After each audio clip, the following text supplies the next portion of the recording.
Bueno, pues estamos en el espacio de la librería Futuro Imperfecto, hoy con Agustín Martínez, escritor nacido en Lorca y, bueno, pues recientemente Premio Planeta 2021 con La Bestia, Carmen Mola, La Bestia, y además, bueno, pues casi, como bien se dice, salido del armario, ¿no? Porque habíais tenido ahí también con la trilogía, efectivamente, bueno, pues esos 3 libros, y ahora ha sido cuando, bueno, pues se ha descubierto estos 3 escritores con Antonio Mercero, Jorge Díaz y Agustín Martínez. Sí, nosotros empezamos con Carmen Mola hace, creo que son 4 años ya, creo, y bueno, ahí estábamos escondidos detrás de los libros, más que del seudónimo. Nos gusta decir más que estábamos escondidos detrás de las novelas. Y la verdad es que fue como un fenómeno que fue creciendo, que no nos esperábamos en absoluto que pasara así. Y poco a poco nos empezábamos a sentir acorralados. Decíamos que teníamos la sensación de en cualquier momento nos descubren, y antes de que nos descubran pues nos apetecía dar nosotros el paso. Y fue un poco en plan chulito, no voy a decir que no, que dijimos, pues ya que salimos vamos a intentarlo con el Planeta. Nos presentamos al Planeta y la jugada salió bien, nos lo dieron y aprovechamos para salir con aparato eléctrico, que dice Jorge muchas veces, que es una de las partes de Carmen Mola. Pues eso, salimos ahí como montando mucho jaleo y descubriendo quiénes éramos.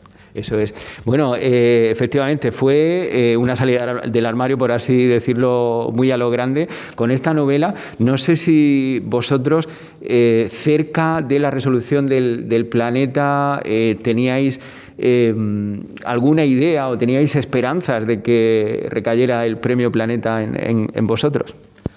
Bueno, nosotros la esperanza... Es verdad que luego con el Planeta se habla mucho, ¿no? Y no se sabe exactamente cómo funciona el Premio Planeta. Y bueno, al Premio Planeta uno se presenta con seudónimo, en realidad. O sea, nosotros nos presentamos con un seudónimo, que era Sergio López, y con un título falso también para la novela, que era Ciudad de Fuego, ¿no? Entonces te presentas con eso, luego tu nombre va metido en una plica, en un sobre cerrado, y se presenta. Y entonces, semanas antes de la noche, ¿no?, de la concesión del premio, si son 2 semanas antes, creo, se publican primero las 25 novelas, creo que son, las 25 novelas finalistas, que se reduce luego a 10 para la última tanda, ¿no? Y entonces ahí es cuando te das cuenta de que estás, digamos, entre los 10 finalistas. Cuando lo ves. Y luego durante la noche se van haciendo una serie de votaciones y se van descartando novelas, te vas quedando como con poco, hasta que queda el finalista, que fue Paloma con Últimos días en Berlín, y nosotros con La Bestia, ¿no? Entonces tú te enteras en realidad de que te han dado el Planeta cuando se lo dan a la finalista y dices, coño, la novela que queda es la mía, los siguientes somos nosotros. Bueno, tú ahí ya tienes experiencia porque has sido finalista, si no me equivoco, también con Monteperdido, ¿no? Finalista del Planeta. No, del Planeta no. O sea, es la primera vez que me presentaba al Planeta. Con Monteperdido lo que sí pasó es que es una novela que ha funcionado muy, muy bien. Es una novela que ha ido poco a poco, no fue como un mega éxito de salida, ni mucho menos, sino que fue como poquito a poco. Era mi primera novela. Y primero se vendió muy bien fuera de España, o sea, se publicó en Alemania, en Francia, en un montón de sitios. Y luego hicimos la serie, luego yo mismo hice una adaptación de la novela. Entonces siempre es una historia que ha ido creciendo sin parar, que me sigue sorprendiendo. Una novela que tiene ya, creo que son 6 años, Monteperdido. Y de hecho hace muy poquito me llegó el dato de que estaba número 1 de ventas en Taiwán, porque se vendieron los derechos hace mucho tiempo a Taiwán, pero no se había publicado todavía la novela porque nos pilló en medio de la pandemia. Y se ha publicado ahora y ha caído muy bien. Eso es. Bueno, eres escritor, guionista, has tenido la oportunidad de trabajar en series como Si intentas no hay paraíso, llevar a la televisión también Monteperdido, y imagino que bueno, esto siempre es una ventaja para la serie contar con el escritor, ¿no?, de la novela. Bueno, es complicado, es una cosa complicada. Creo que es una ventaja cuando el escritor es también guionista, porque en realidad son lenguajes diferentes, hay una serie de matices entre uno y otro, y sobre todo cuando uno hace una adaptación a televisión o a cine, tiene que tener en cuenta la realidad del cine y de la televisión, que no es otra cosa que el dinero, con cuánto dinero cuentas para poder hacer tu historia, ¿no? Y a veces a los escritores que son solo escritores les cuesta mucho trabajo hacer ese cambio, ¿no? Yo me acuerdo cuando trabajé en la adaptación de de Crematorio, de Rafael Chirves, que en realidad la novela, para quien la haya leído, es una novela prácticamente inadaptable, porque es una novela que transcurre en una tarde, que es todo pensamiento interior y cosas así, ¿no? Y cuando hablamos con Chirves, bueno, Sánchez Cabezudo, que era el director de la serie, Chirves le dijo dame el cheque y haz lo que quieras con la novela, ¿no? Y a veces a mí me parece que a veces esa es la postura más sabia de un escritor que no es guionista, ¿no? El apartarse y decir, no, bueno, esto se lo dejo a unos guionistas y que ellos lo adapten, porque es muy complicado y es muy doloroso a veces hacer cambios dentro de una novela para meterla en cintura y que quepa en una serie o quepa en una película. Eso es. Bueno, como decíamos, también La novia gitana, junto con Jorge Díaz, Antonio Mercero, habéis hecho una trilogía que, por cierto, si no me equivoco, también va a ser llevada a televisión, ¿no? Sí, con eso empezamos Carmen Mola, empezamos con La novia gitana, que se convirtió en trilogía, cuando no teníamos previsto que fuera una trilogía, pero se convirtió en eso. Y luego vendimos los derechos y se ha empezado la adaptación. De hecho, ahora en Navidad se han rodado unos planitos sueltos que es un momento en Navidad en la Plaza Mayor de Madrid. Y en enero empieza el rodaje de la serie para 3 Media. Y Antonio y Jorge han participado en los guiones, yo no, porque no podía. La verdad, estaba haciendo una serie para Netflix y no tenía tiempo para meterme en tanto fregado. Y nada, a ver qué tal. Bueno, al final las series también le dan como una segunda vida a la novela. Es una cosa curiosa eso, ¿no? Ha pasado el tiempo, hay muchos lectores que entran en la novela por la novela y hay otros que la redescubren gracias a la serie. Imagino que os lo han preguntado también muchas veces, ¿cómo se escribe una novela a 6 manos? Sí, esa es la pregunta estrella. Esa. Bueno, a ver, nosotros cuando empezamos el proyecto de Carmen Mola, estábamos los tres trabajando en la adaptación de Monte Perdido. De hecho, estábamos Jorge, Antonio y yo, estábamos trabajando en eso. En guión hay una cosa que se llama la Writers' Room, ¿no? Que en realidad son las reuniones de guionistas para trabajar en el diseño de toda la serie, ¿no? Y entonces son reuniones que son muy divertidas, que se aprende mogollón, que son muy estimulantes, ¿no? Y en una de esas reuniones, cuando salimos y nos fuimos a tomar una caña, dijimos, oye, ¿qué pasa si este sistema de trabajo que tenemos en guión nos lo llevamos a la literatura? Y fue lo que probamos, ¿no? Era como un poco como un experimento a ver qué pasaba. La cosa es que salió bien. ¿Cómo es el sistema? Es que es un sistema un poco complicado, porque en realidad consiste en que hay muchísimas reuniones y en esas reuniones nosotros hablamos de toda la novela, hablamos de todo lo que va a pasar en la novela, la diseñamos capítulo a capítulo, hablamos mucho de los personajes, del tono, de lo que queremos conseguir en cada capítulo. Y luego a partir de ahí se pasa como una fase de reescrituras continuas, en las que uno escribe una parte y esa parte pues va al siguiente, pues si empiezo yo, luego se la mando a Jorge cambia lo que cree oportuno, se lo pasa a Antonio, Antonio vuelve a hacer lo mismo, me lo vuelve a pasar a mí, entonces entramos como una rueda de reescrituras continuas que no termina nunca. Nosotros siempre decimos que lo más importante de todo este sistema es dejar un poco el ego en la puerta, que es una cosa muy de escritor, de no quiero que me toquen nada. Pues bueno, hay que dejarlo un poquito en la puerta y poner por encima la novela. Qué es lo mejor para la novela y cuál es la mejor idea, venga de quien venga, ¿no? Y ese es un ejercicio que hay que hacer, que no es fácil, la verdad, pero que bueno, nosotros como es algo que hacemos continuamente desde el guión, ya estábamos acostumbrados. ¿Cómo se mantiene ese mismo estilo con 3 escritores? Porque no hay diferencia prácticamente en toda la novela en ese asunto. Eso es algo que nos cuesta todavía más trabajo explicar, y es porque es algo misterioso, en realidad. Los 3 tenemos novelas publicadas de manera individual y ninguno de los 3 tenemos un estilo que corresponda con el estilo de Carmen Mola. Al final el estilo de Carmen Mola es algo que ha surgido al mezclarnos los 3. Nosotros no sabemos qué hemos escrito cada uno. O sea, yo cojo La Bestia y no te sé decir esta frase es mía o esta es de Jorge o esta es de Antonio, ¿no? No, al final todo está tan reescrito que no sabes muy bien a quién pertenece cada cosa y al mismo tiempo sientes que es todo tuyo, ¿no? Y eso forma como eso, una especie de estilo Carmen Mola, que es la conjunción de los 3. Creo que ninguno podríamos hacerlo tampoco de manera individual. O sea, yo no podría llegar y decir, ahora voy a escribir una novela de Carmen Mola. necesitaría a Jorge y a Antonio para poder hacerlo.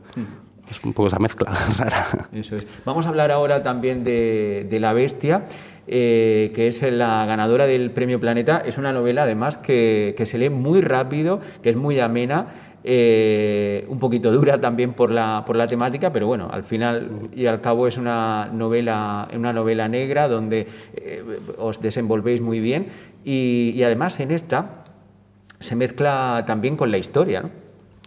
Sí. Bueno, son un montón de cosas esto de La Bestia. Por un lado, a nosotros, cuando nos enfrentamos a la hora de hacer una novela tiene un montón de capas, ¿no? Pero hay una cosa que siempre ponemos por encima y que nos parece muy importante, que es el entretenimiento. Es decir, que el lector entre en la novela, que le atrape y que quiera llegar hasta el final, ¿no? Esa estructura, esa estructura narrativa que nosotros trabajamos mucho, tanto en La Bestia como en la trilogía anterior, nos parece muy, muy, muy importante, ¿no? Y entonces, de ahí que consigamos, creo, novelas que atrapan muy bien, que enganchan muy bien, ¿no?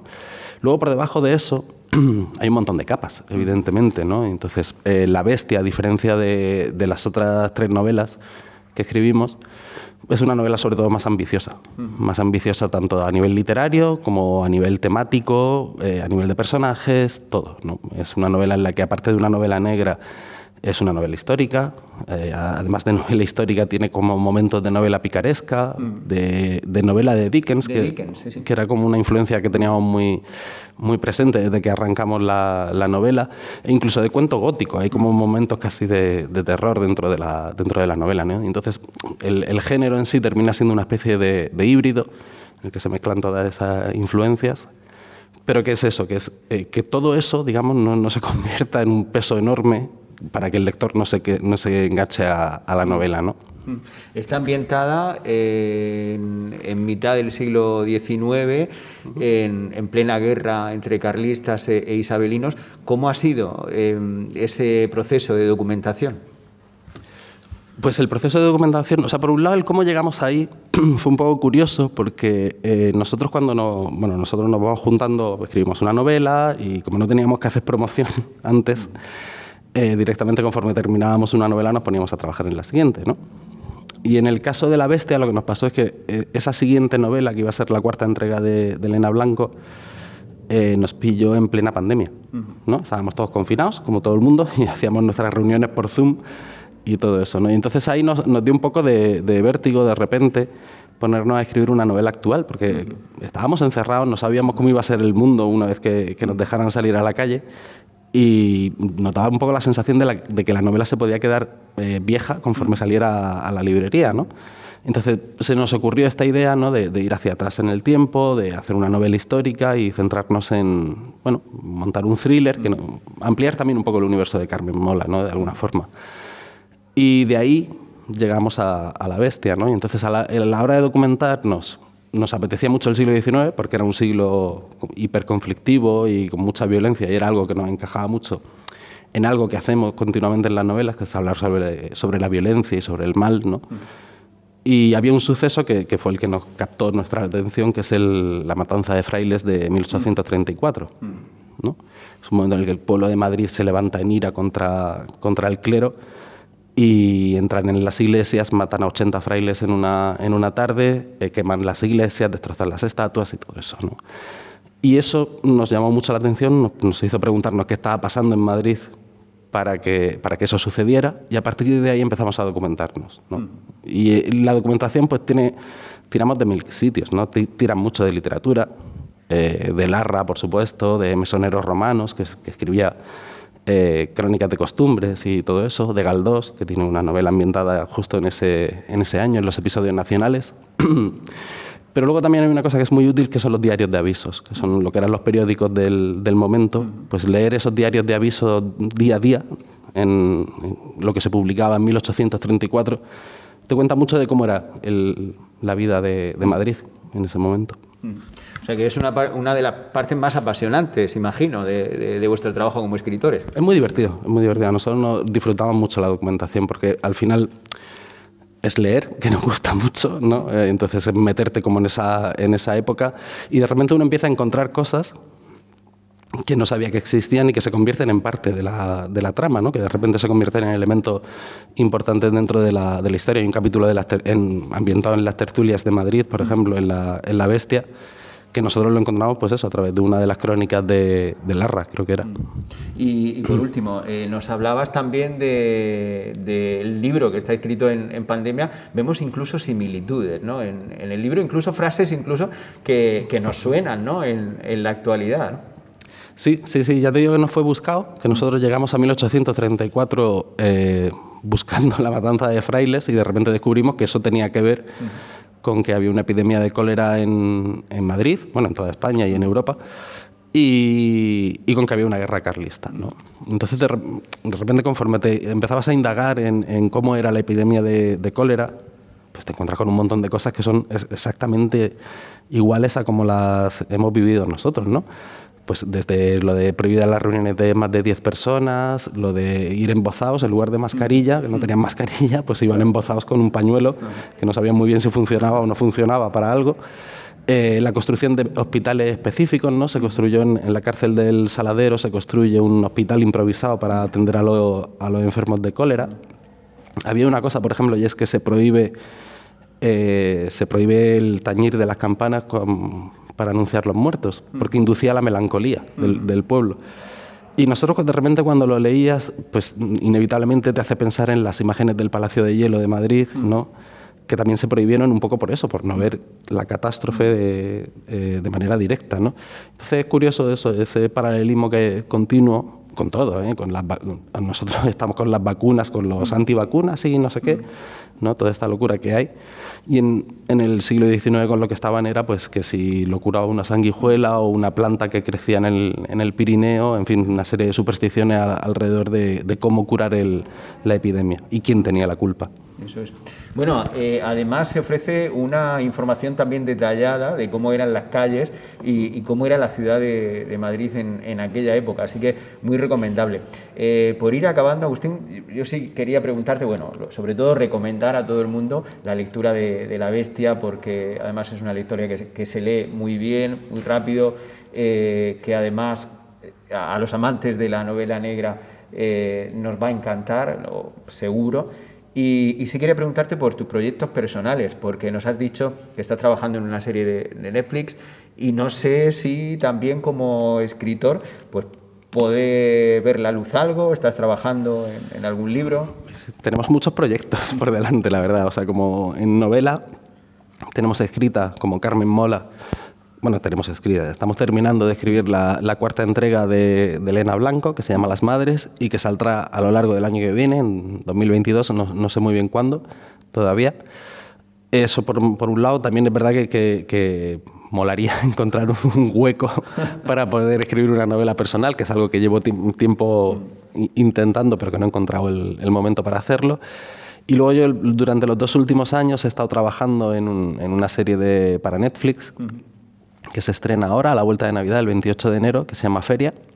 Feria, la luz más oscura, que es una serie de la que estoy súper orgulloso, porque creo que es una serie muy diferente al resto de series que hay en emisión, ¿no? Es un thriller, pero también tiene algunos elementos fantásticos y tiene unas protagonistas que son maravillosas, que son Carla Campra y Ana Tomeno. Son 2 chicas que yo creo que van a llamar mogollón la atención, y se estrena el 28 de enero. Además, he escrito la 3ª temporada de La Caza, que es la continuidad de Monte Perdido, y esta se empieza a rodar en enero, en Huelva. Y esos son un poco todos los proyectos que tengo encima de la mesa. Que no son pocos, ¿no? Que no son pocos, tengo un lío por delante. Bueno, pues Agustín Martínez, muchísimas gracias por estar con nosotros en esta entrevista. Nada, muchas gracias a vosotros. Muchas gracias. Bueno, pues le recomendamos la lectura.